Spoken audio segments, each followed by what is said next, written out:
हनुमान के दर्शन की परंपरा है। अयोध्या एक ऐसी नगरी है, सामान्य नगरी नहीं है। इसने साक्षात परम ब्रह्म का अवतरण देखा है।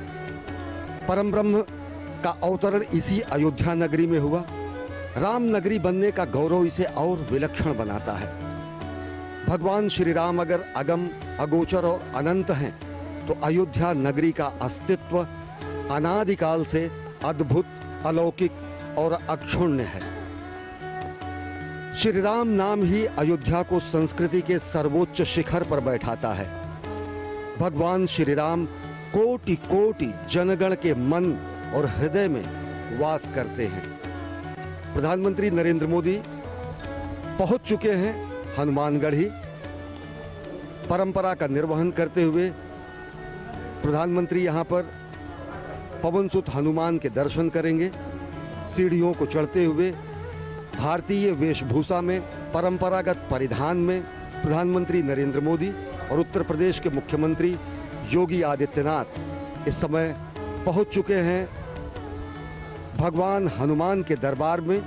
और साथ ही साथ यहां पर आप देख रहे हैं कि हस्त प्रक्षालन कर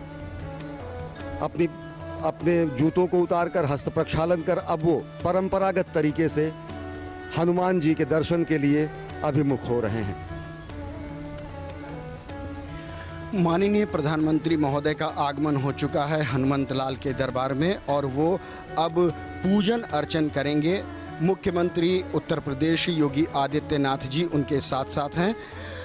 हनुमान गढ़ी के भीतर प्रवेश करते समय जब आप चलते हैं ये परिक्रमा मार्ग से जिधर से प्रधानमंत्री जी जा रहे हैं, तो हनुमान बाहुक सुंदरकांड, हनुमान चालीसा उत्कीर्ण है संगमरमर के प्रस्तरों पर। और अब जबकि माननीय प्रधानमंत्री जी गर्भगृह के ठीक सामने पहुंच गए हैं और वो पूजन अर्चन परंपरागत ढंग से कर रहे हैं। मनोजवम मारुतुल्य वेगम जितेंद्रियम बुद्धिमताम वरिष्ठम वातात्मजम वानरयूथ मुख्यम श्री राम दूतम शरणम प्रपद्ये। भगवान हनुमान श्री राम भगवान के अनन्यतम भक्त माने जाते हैं और ये परंपरा है कि अयोध्या धाम में पहुंचने वाला हर व्यक्ति सर्वप्रथम भगवान श्री राम के अनन्यतम भक्त पवन सुत हनुमान के दर्शन करेगा। और उसी परंपरा का निर्वहन कर रहे हैं प्रधानमंत्री नरेंद्र मोदी। इस समय हनुमानगढ़ी में मौजूद हैं, पवन सुत की आरती कर रहे हैं। अपने आप में बहुत ही ऐतिहासिक अवसर।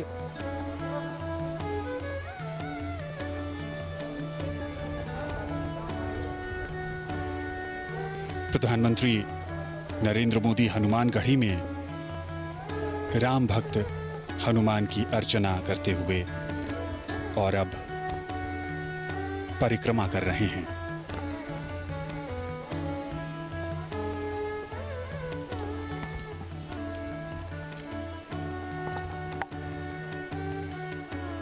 आज एक लंबे इंतजार के बाद वो शुभ मुहूर्त और अब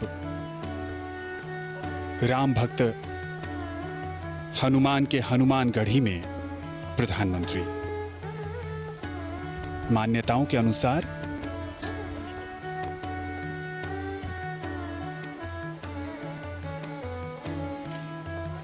हनुमान जी का राज तिलक यहीं हुआ था। रामदूत अतुलित बलधामा अंजनी पुत्र पवन सुत नामा। भगवान हनुमान पवन सुत कहे जाते हैं और अंजनी पुत्र कहे जाते हैं। और सबसे बड़ी बात जो भगवान हनुमान को रामदूत की जो संज्ञा मिली हुई है वो उन्हें और विशिष्ट और विलक्षण बनाती है। और एक प्रतिबद्धता संपूर्ण विश्व के सामने स्पष्ट रूप से आती है जब खुद भगवान हनुमान ये कहते हैं कि राम काज कीन्हे बिना मोहि कहाँ विश्राम। और आज वही प्रतिबद्धता जो कि कही जाती है कि त्वदीयाय कार्याय बद्धा कटियम, यानी कि मातृभूमि के कार्य के लिए हम प्रतिबद्ध हैं, कटिबद्ध हैं। आज उसी प्रतिबद्धता के परिपूर्ण होने का दिन है और आज प्रधानमंत्री नरेंद्र मोदी के कर कमलों से भूमि पूजन होगा भगवान श्री राम के जन्म स्थल पर दिव्यतम भव्यतम निर्माण मंदिर के निर्माण के लिए। और वो वही प्रतिबद्धता है भगवान हनुमान की प्रतिबद्धता कि राम काज कीन्हे बिना मोहि कहाँ विश्राम। और ये उसी प्रतिबद्धता का प्रस्फुटन है, ये उसी प्रतिबद्धता का उदाहरण है जो कहा जाता है त्वदीयाय कार्याय बद्धा कटियम। माननीय प्रधानमंत्री महोदय को हनुमानगढ़ी की उस परंपरा के अनुसार वो एक भेंट की गई सिर पर एक मुकुट जिसे उन्होंने धारण किया बहुत ही श्रद्धा के साथ। और वो एक प्रतीक होता है कि जो काज वो मन में लेकर आए थे वो पूर्णता को प्राप्त होगा। आशीर्वाद प्रदान होने की एक सनातन परंपरा का निर्वहन किया गया वहाँ के गद्दी नशीन द्वारा। माननीय प्रधानमंत्री जी ने बहुत ही श्रद्धा के साथ उसे ग्रहण किया। अयोध्या आज पूरी तरह से खुशी से नृत्य कर रही है, वो झूम रही है। आज उसके आराध्य उनके इष्ट भगवान प्रभु श्री राम का, जो कि रामलला विराजमान के रूप में जन्मभूमि परिषद में विराजते हैं, उनके भव्य भवन का निर्माण होना है। आज भूमि पूजन के साथ कार्यारंभ होना है। उसी कड़ी में माननीय प्रधानमंत्री महोदय ने हनुमानगढ़ी का दर्शन किया और अब वो जन्मभूमि परिसर की तरफ आएंगे। और रहा सवाल अयोध्या का, तो अयोध्या साक्षी बन रही है उस ऐतिहासिक घड़ी के। ये जो इतिहास लिखा जा रहा है उस इतिहास का साक्षात्कार करना अपने आप में एक दिव्यता की अनुभूति है। अयोध्या का जिक्र जब भी किया जाता है उस धार्मिक शहर के साथ श्री राम और सरयू नदी का महत्व भी हमेशा से ही सामने आता है। रामलला, उनके साथ भाई भरत, लक्ष्मण, शत्रुघ्न, साथ में हैं राम भक्त हनुमान, शालिग्राम और प्रधानमंत्री। हनुमानगढ़ी के बाद अब रामलला के दर्शन और पूजन के लिए आएंगे। राम का रामत्व उनकी संघर्षशीलता में है। राम के संघर्ष से साधारण जनता को एक नई शक्ति मिलती है। कभी न हारने वाला मन, विपत्तियां हजार हैं। राम रोते हैं, बिलखते हैं, पर हिम्मत नहीं हारते हैं। सरयू के तट पर पिछले कुछ दिनों से भव्य तैयारी की गई है। दिव्य आरती का आयोजन किया गया। इस पूरे उत्सव को एक मनभावन रूप दिया गया और विहंगम नजारा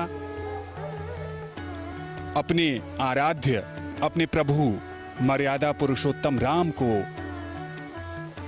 अनूठे ढंग से समर्पित ये कार्यक्रम और पूरे अयोध्या नगरी को प्रकाश की रोशनी से जगमग किया गया। पिछले 2-3 दिनों से ये अद्भुत नजारा सरयू के तट पर राम की पैड़ी और दीपोत्सव भी मनाया गया। यहाँ पर मान्यताओं के अनुसार रामायण और रामचरितमानस में इस बात का भी जिक्र है कि जब राम 14 वर्ष के बाद वनवास काटकर अयोध्या नगरी लौटे थे तो उस समय अयोध्या वासियों ने दीप जलाकर प्रभु का स्वागत किया था। और अब जब अवसर राम मंदिर के निर्माण शिलान्यास का है, भूमि पूजन का है, तो एक बार फिर प्रभु श्री राम की जन्मस्थली अयोध्या ने उन्हें दीपोत्सव के सहारे याद किया, स्वागत किया और उनसे प्रार्थना भी की कि उनकी कृपा से ही ये भव्य और दिव्य आयोजन अपनी संपूर्णता को प्राप्त कर सकता है। पिछले 2 दिनों से दीप मालिकाओं में सजी संवरी अयोध्या राम के पुनरागमन का आभास करा रही है। राम का पुनरागमन अयोध्या में इस मायने में हो रहा है कि भगवान श्री राम का अयोध्या में ही वनवास समाप्त हो रहा है। सरयू तट पर असंख्य दीपों से, जगमगाहट से भगवान श्री राम के पुनरागमन का आभास देश और दुनिया ने किया। भगवान श्री राम यहाँ के रोम रोम में विराजते हैं और अब जब वो क्षण आया है जिसका युगों युगों से लोगों को इंतजार था, तो संपूर्ण अयोध्या अपने संपूर्ण यौवन रूप में, अब अयोध्या के वैराग्य में अब सौभाग्य का उदय हुआ है और संपूर्ण सजी संवरी यौवन रूप में अयोध्या इस युगांतकारी क्षण के साक्षात के लिए तैयार है। सरयू की महिमा भी समूचे अयोध्या को और पावन बनाती है। गंगा से भी ज्यादा पवित्र और महात्म सरयू का माना जाता है। भगीरथ ने खुद अपने पुरखों के उद्धार के लिए अगर गंगा को लाया, तो साक्षात यहाँ पर ईश्वर ने सरयू को प्रकट किया था। ये तस्वीरें आप देख रहे हैं सभा मंडप का, जहाँ पर विशिष्ट आमंत्रित गणमान्य महानुभाव यहाँ पर मौजूद हैं। तस्वीरों में आप अनेक लोगों को आप पहचान सकते हैं और साथ ही साथ यह दृश्य है गर्भगृह का, जहाँ पर प्रधानमंत्री नरेंद्र मोदी देश के विद्वत काशी विद्वत परिषद और लब्ध प्रतिष्ठित कर्मकांड विशेषज्ञों की मौजूदगी में अभिजीत मुहूर्त में भूमि पूजन करेंगे। ये वही आसन है, ये वही क्षण है, ये वही स्थान है, ये वही गर्भगृह है जहां पर प्रधानमंत्री नरेंद्र मोदी भूमि पूजन करेंगे और दिव्यतम भव्यतम मंदिर के निर्माण का कार्यारंभ होगा। काशी और अयोध्या के तमाम कर्मकांडी विद्वतों ने अपना अपना आसन ग्रहण कर लिया है, क्योंकि भगवान राम के कार्य में जो उनकी भागीदारी है वो उन्होंने सुनिश्चित कर ली है। क्योंकि मर्यादा पुरुषोत्तम भगवान राम एक ऐसी अद्भुत मर्यादा है जिनका पालन किया जाता है।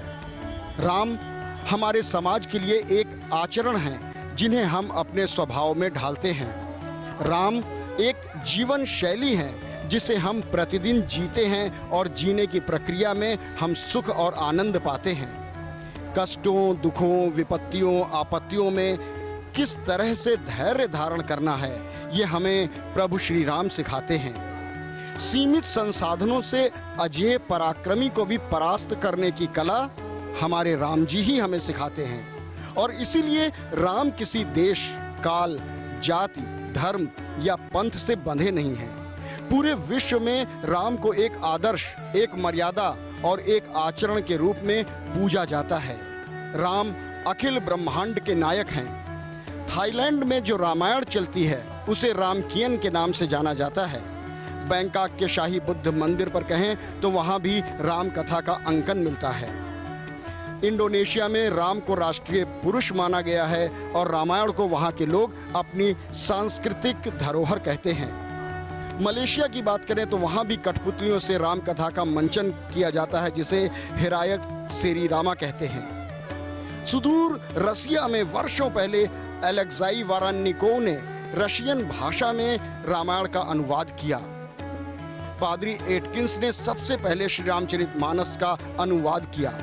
तात्पर्य ये कि राम किसी एक परिधि में बंधने वाले नहीं हैं, क्योंकि वो व्यक्ति नहीं हैं, वो एक आदर्श हैं, वो मानव जीवन जीने की शैली हैं। और इस बीच एक बार फिर मुख्यमंत्री महोदय आगवानी के लिए उपस्थित हो गए हैं माननीय प्रधानमंत्री महोदय के, और वो अपने काफिले के साथ यहाँ पर उपस्थित हुए हैं। उनकी आगवानी करते हुए गणमान्य लोग, अब माननीय प्रधानमंत्री का आगमन हो चुका है उस घड़ी की तरफ जहाँ